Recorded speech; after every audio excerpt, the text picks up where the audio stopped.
بسم الله والحمد لله، والصلاة والسلام على رسول الله صلى الله عليه وسلم. يقول الشاعر والكاتب الفرنسي الكبير لامارتن في كتابه تاريخ تركيا: من ذا الذي يجرؤ أن يقارن أي من عظماء التاريخ الحديث بالنبي محمد في عبقريته؟ فهؤلاء المشاهير قد صنعوا الأسلحة وسنوا القوانين وأقاموا الإمبراطوريات، فلم يجنوا إلا أمجادا بالية لم تلبث أن تحطمت بين ظهرانيهم. لكن هذا الرجل محمد لم يقد الجيوش ويسن التشريعات ويقم الإمبراطوريات ويحكم الشعوب ويروض الحكام فقط، وإنما قاد الملايين من الناس فيما كان يعد ثلث العالم حينئذ. ليس هذا فقط، بل إنه قضى على الأنصاب والأزلام والأديان والأفكار والمعتقدات الباطلة. بالنظر لكل مقاييس العظمة البشرية، أود أن أتساءل: هل هناك من هو أعظم من النبي محمد؟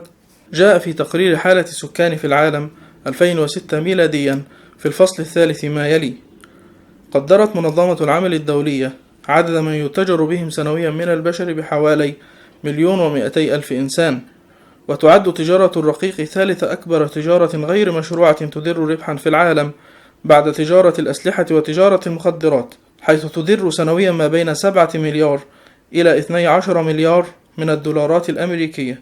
وجاء في دراسة بعنوان جميع أشكال العنف ضد المرأة، صادرة عن الجمعية العامة للأمم المتحدة في دورتها 61 بتاريخ 6 يوليو عام 2006 ميلاديا، ما ملخصه ما يلي: الاتجار بالنساء، ويعتبر من أشد مظاهر القسوة مع النساء، ويأخذ الاتجار بالنساء في عصرنا الحديث أشكالا متعددة، وتقوم به جهات مختلفة، من بينها الأسر وسماسرة محليون وشبكات إجرام دولية.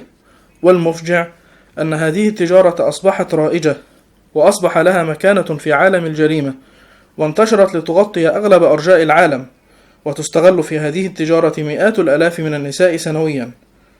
والبلدان الموردة هي بلدان غرب إفريقيا وأمريكا اللاتينية ومنطقة الكاريبي، والبلدان المستقبلة التي تستغل هذه النساء بأقصى درجات القسوة يقع أغلبها في أوروبا الغربية وأمريكا الشمالية. إنه العالم المتحضر. في هذه الحلقة نلحظ لونا آخر مهما من ألوان رحمته صلى الله عليه وسلم، وهو رحمته صلى الله عليه وسلم بضعف ظاهر، وهو ضعف الخدم والرقيق. وإن شئتم أن تدركوا عظمته الحقيقية في هذا المضمار، فراجعوا ما ذكرناه في الحلقات الأولى من هذه السلسلة عن البيئة التي نشأ فيها رسول الله صلى الله عليه وسلم، ونظرة العالم آنذاك للخدم والعبيد، وكيف كانت حالة العبيد المتردية عند الرومان والفرس وفي الهند وفي الجزيرة العربية وغيرها. لقد قال رسول الله صلى الله عليه وسلم كلمة تفسر نظرته الرحيمة إلى الخدم والعبيد، ووالله إنها لكلمة عجيبة. قال صلى الله عليه وسلم: إخوانكم خوالكم جعلهم الله تحت أيديكم، فمن كان أخوه تحت يده فليطعمه مما يأكل وليلبسه مما يلبس، ولا تكلفوهم ما يغلبهم، فإن كلفتموهم فأعينوهم. إن هذه الكلمة والله لشيء مذهل. إخوانكم خوالكم إنه يرتفع في كلمة واحدة بدرجة الخادم إلى درجة الأخ، ولتكن المعاملة بعد ذلك كمعاملة الأخ، سواء في الطعام أو اللباس أو الحوار أو أي شيء آخر. إن الله عز وجل قد رفع أقواما فوق آخرين، وليس هذا الرفع تكريما لبعض وانتقاصا من آخرين، إنما هي فتنة وابتلاء للجميع. إن السيد لم يختر أن يولد سيدا، والخادم لم يختر أن يولد خادما، ولذلك فليس هناك معنى لتكبر السيد على خادمه، إنما هو في الحقيقة أخوه. وكان من الممكن أن تنقلب الآية فيصبح السيد خادما ويصبح الخادم سيدا، وكما تريد أن يعاملك الناس فعامل أنت الناس. ثم يكرر المعنى لئلا يظن أحد أن هذه مبالغة، فيقول: فمن كان أخوه تحت يده، ثم يضع الضوابط في المعاملة التي تليق بالأخوة: فليطعمه مما يأكل وليلبسه مما يلبس، ولا تكلفوهم ما يغلبهم، فإن كلفتموهم فأعينوهم. أما آن للعالم أن يعلم هذا عن رسولنا صلى الله عليه وسلم. إنني أعلم أنه يكفيني ما ذكرت حتى يعلم العالم رحمة رسولنا صلى الله عليه وسلم مع الخدم والعبيد، لكنني لزيادة المعنى إيضاحا ولترسيخه أسوق مجموعة أخرى من أقواله. يقول صلى الله عليه وسلم: من لطم مملوكه أو ضربه فكفارته أن يعتقه. وفي موقف يثبت أن هذا الكلام كلام واقعي له تطبيق في حياة الناس، يروي أبو مسعود الأنصاري رضي الله عنه فيقول: كنت أضرب غلاما لي فسمعت من خلفي صوتا: اعلم أبا مسعود، لله أقدر عليك منك عليه. فالتفت فإذا هو رسول الله صلى الله عليه وسلم، فقلت: يا رسول الله، هو حر لوجه الله. فقال: أما لو لم تفعل للفحتك النار أو لمستك النار.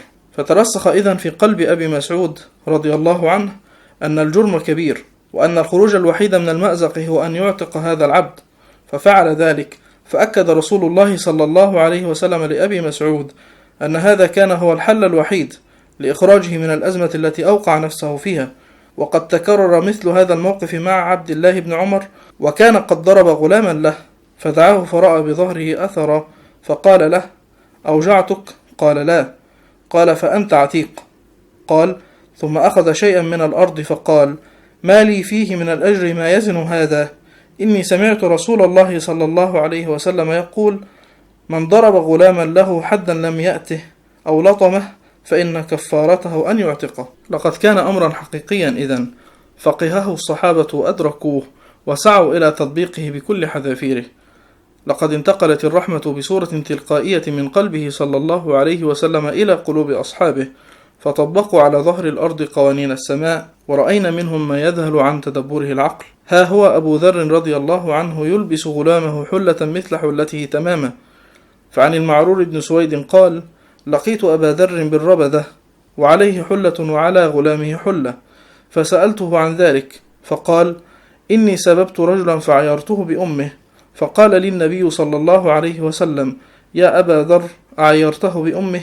إنك امرئ فيك جاهلية، إخوانكم خوالكم جعلهم الله تحت أيديكم، فمن كان أخوه تحت يده فليطعمه مما يأكل وليلبسه مما يلبس، ولا تكلفوهم ما يغلبهم، فإن كلفتموهم فأعينوهم. وها هو عبد الرحمن بن عوف رضي الله عنه يجلس وسط غلمانه فلا يميزه أحد من الناس عنهم لتشابه هيئتهم جميعا. لقد علمهم رسول الله صلى الله عليه وسلم الرحمة مع الخدم والرقيق حتى في الألفاظ والتعبيرات. يقول صلى الله عليه وسلم: لا يقولن أحدكم عبدي وأمتي، كلكم عبيد الله وكل نسائكم إماء الله، ولكن ليقل غلامي وجاريتي وفتاي وفتاتي. وقال رسول الله صلى الله عليه وسلم: أيما رجل كانت عنده وليدة أي أمة فعلمها فأحسن تعليمها وأدبها فأحسن تأديبها ثم أعتقها وتزوجها فله أجران. إلى هذه الدرجة بلغت رحمة ورقة رسول الله صلى الله عليه وسلم.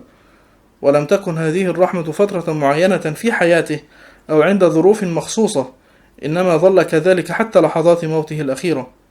فعن أم سلمة رضي الله عنها قالت: كان من آخر وصية رسول الله صلى الله عليه وسلم: الصلاة الصلاة وما ملكت أيمانكم، حتى جعل نبي الله صلى الله عليه وسلم يلجلجها في صدره وما يفيض بها لسانه. ويقول علي بن أبي طالب رضي الله عنه: كان آخر كلام رسول الله صلى الله عليه وسلم: الصلاة الصلاة، اتقوا الله فيما ملكت أيمانكم. وكانت حياته صلى الله عليه وسلم تطبيقا حرفيا لكل كلماته. تقول عائشة رضي الله عنها: ما ضرب رسول الله صلى الله عليه وسلم شيئا قط بيده، ولا امرأة ولا خادمة، إلا أن يجاهد في سبيل الله. ويشهد أنس بن مالك رضي الله عنه شهادة حق وصدق فيقول: كان رسول الله صلى الله عليه وسلم من أحسن الناس خلقا، فأرسلني يوما لحاجة فقلت: والله لا أذهب، وفي نفسي أن أذهب لما أمرني به نبي الله صلى الله عليه وسلم. قال: فخرجت حتى أمر على صبيان وهم يلعبون في السوق، فإذا رسول الله صلى الله عليه وسلم قابض بقفايا من ورائي، فنظرت إليه وهو يضحك، فقال: يا أنيس، اذهب حيث أمرتك.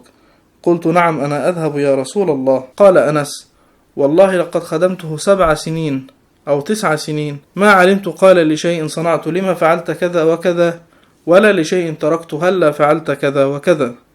هذا طرف من رحمته بالخدم والرقيق، والإحاطة بها مستحيلة. وما أجمل قول الله تعالى: واعبدوا الله ولا تشركوا به شيئا وبالوالدين إحسانا وبذي القربى واليتامى والمساكين والجار ذي القربى والجار ذي القربى والجار الجنب والصاحب بالجنب وابن السبيل وما ملكت أيمانكم إن الله لا يحب من كان مختالا فخورا. وصدق الله العظيم الذي قال: وما أرسلناك إلا رحمة للعالمين. ونكتفي بهذا القدر، وأستغفر الله لي ولكم، والسلام عليكم ورحمة الله وبركاته.